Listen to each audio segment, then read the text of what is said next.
From that break, yes, myself and Joe Wakago were taking an in-depth analysis on the game the Super Falcons played this morning and how fantastic the girls actually proved that they were resilient, they were zealous, dogged to get into the round of 16 with the host, the Matildas of Australia. We'll be meeting the runner-up, the winner of Group D, and that means a tough game for the girls, but they are up to the task.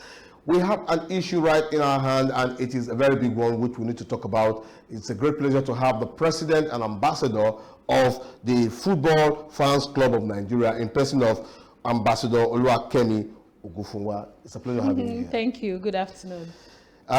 It's quite unfortunate that you're supposed to be in Australia, but you're here. Can you tell us why? The reason why we are still here is because we have been denied visas to go to Australia. That's very serious. It is serious. It is serious. It is still very shocking, you know, and I am surprised our government are keeping quiet on this. You know, if it happened to us today, it could happen to another person tomorrow. Yeah. This is the only language that brings the whole world together. Nigeria is part of it. We have supported these girls to qualify for the World Cup. Here is World Cup and we are nowhere to be found. After, you know, giving the embassy all the requirements it takes, you know, for them to give us the visas, and lo and behold, we are all being denied. Okay, there are pertinent questions I would want to ask for our viewers all over the world to get to know. The Football Fans Club of Nigeria is a registered organization. It is. Affiliated to the Football Federation. Yes. Is the Football Federation aware of this, your predicament? They are aware, even before they traveled. We have been on this since around May, June. And they have written a letter. They gave us a covering letter for our application. They also did a reminder, you know, during the dinner the High Commission, the Australian High Commission, you know, did for the players before they left, and they also communicated with them by mails. We were asked to bring in all our lists with our passport number, the VLN number, to hasten the issuance of the visas. But when they left, we thought, okay, they are going to follow suit. Then we meet them up in Australia, but lo and behold, we are still here waiting, and we got a refusals, you know, refusing everybody, every one of us. Including yourself? Including myself. We have people that have UK visas, we have people that have American, Canadian visas, you know, every one of us were refused. If I may ask, what was the cogent reason the Australian embassy gave for denying you visa to an international event that is acclaimed, open to anybody to come down to Australia? They gave several reasons that were baseless. One of them was that we do not meet up the requirement, you know, to have the visas. Another one is they are not too sure if our intentions are to support, you know, our girls. And it is funny. I mean, we have been all over the world. We have attended several Nations Cup and World Cups. We were in Brazil in 2014. We were in Russia in 2018. Yeah. Though we didn't qualify for Qatar, but some of our members that are willing were there to watch. This is what we are crazy about. Yeah.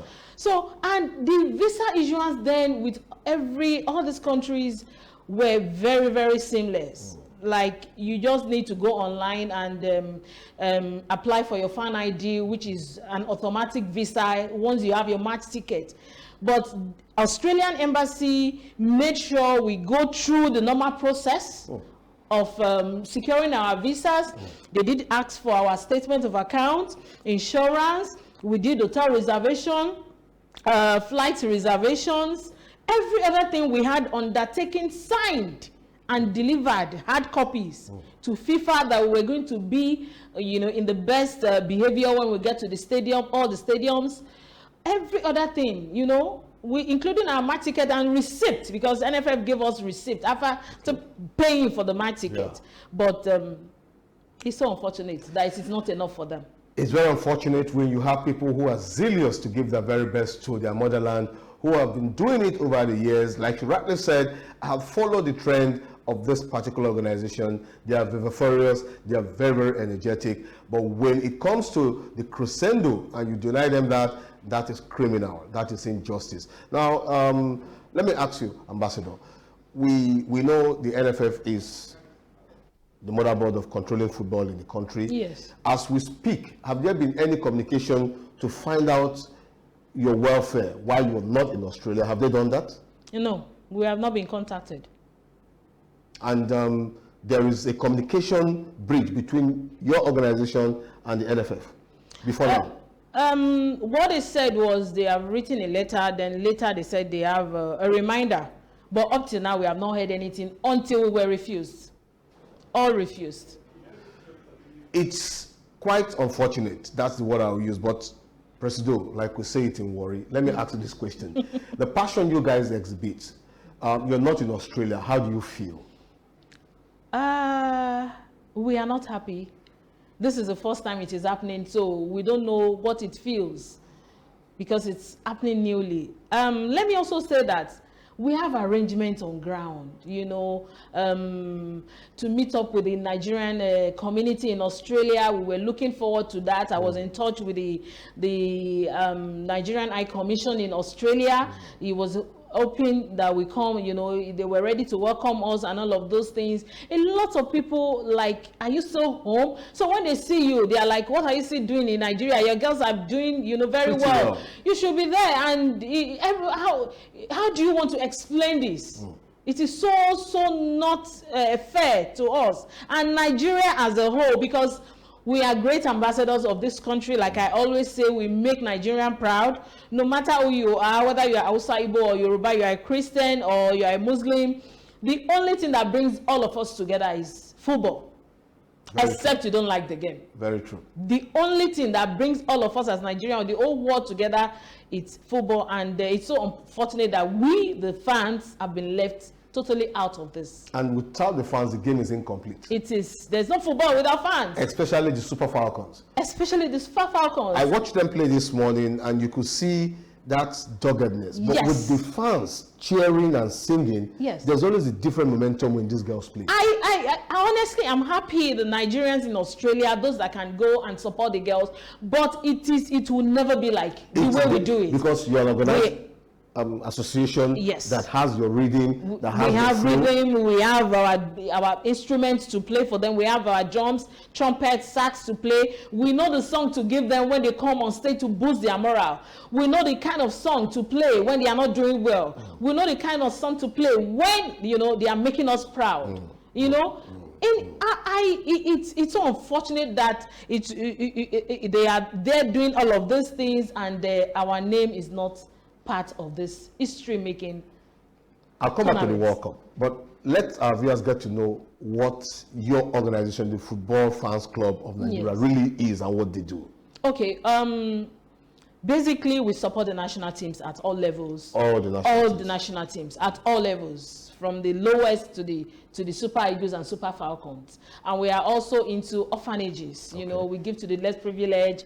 We usually go to Odion Igalo Orphanage Home. We are a big fan of Odion Igalo Orphanage Home. We go to this place at Onile Gugoro in Surulere, Children's Hospice. You know, in Surulere. A lot of things that we do, you know, as an NGO, you know, you want to give back to the society, even though no one is supporting us. I was going to ask you that. People are always like very, very surprised to know that and see what we do, that we are doing this from the money we get from the club, registration, membership dues, you know, people contributing to be part of one cause or the other. We are never, you know, had any support from the government or corporate bodies. Not even the subvention from the football body? No. Okay, let me ask you at this junction. What's the fan base, your number in the supporters club?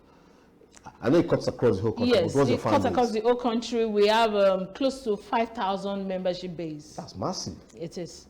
And from that number, what number was going to Australia? We did bought 100 match tickets for every match. That's 300 tickets.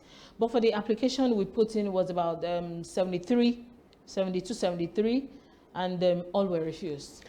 100 fans of Nigerians being in the stadium every other game is massive. Wherever the Nigerians are, you must feel them. We know they carry last anywhere we do. But that is the situation we find ourselves. The supporters club, that's the fans football supporters club, was supposed to be in Australia. They've been denied their due right. That is injustice. They've been pushed aside not to support their darling club. That is not fair. We just hope that FIFA will come into this, and the football authorities, that's Nigeria Football Federation, will also come into this.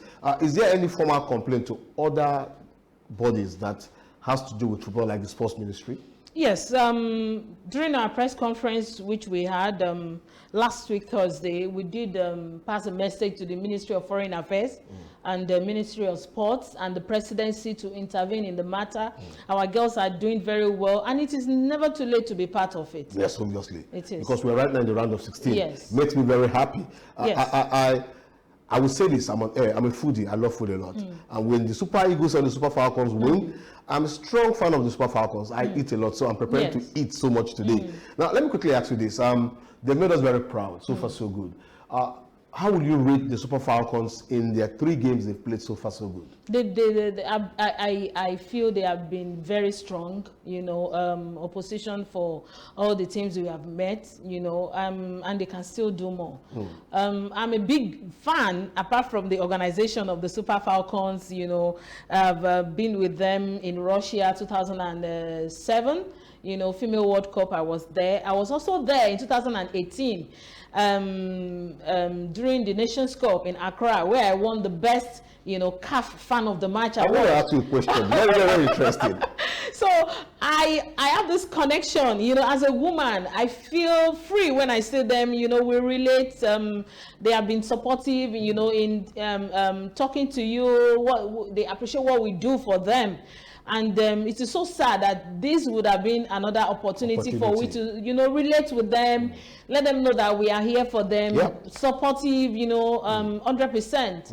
It's so sad that You're not there. we are here. The place of the fan cannot be taken away in any football game, be it at the domestic level, at the grassroots level, not to talk of the international level. So it's a very, very big news that the fans are not there, the supporters club are not there. Things can still happen. They could still move. We're creating this medium to give total notice and appeal to the authorities concerned that these wonderful people need to be in Australia. Now, let me ask you this. 2 byline. I have 2 questions for you before you go.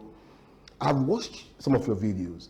When you sing, when you dance, where does that motivation comes from? Let me first say that I joined the supporters club in 1995. Wow. And I don't have any other thing that I do except, you know, family business. This is what I love to do. This is my passion. And, you know, when you're at the stadium, you forget about every other problem you have. You forget about, you know, any worries, and you're just focused on winning for our dear country, Nigeria, you know. And every other members, you know, that has registered and joined us, you know, when they come, they feel, you know, why we are who we are. You know, it's a lot of adventure and you know, travels. You know, places. You know, you go around the world. It's also educative. Yes, very educative, especially when we have our qualifiers. You know, like a lot of us that has not been to some part of Nigeria, you know, have the opportunity to relate, and it is so amazing that when you go to different states or different countries, it is not the same. Exactly. So you're looking forward to meeting people, you're looking forward to knowing, you know, something you have not seen, knowing things, knowing people, meeting, and you know, it's a lot. It's countless. For me, I see it as a wonderful expedition because it brings you into new avenue. Exactly. Now, lastly, let me ask you this question. If you leave the studio right now and you get a notice that you guys should head up for Australia, are you ready? I'm ready, 100%. And your members are also ready? We are ready.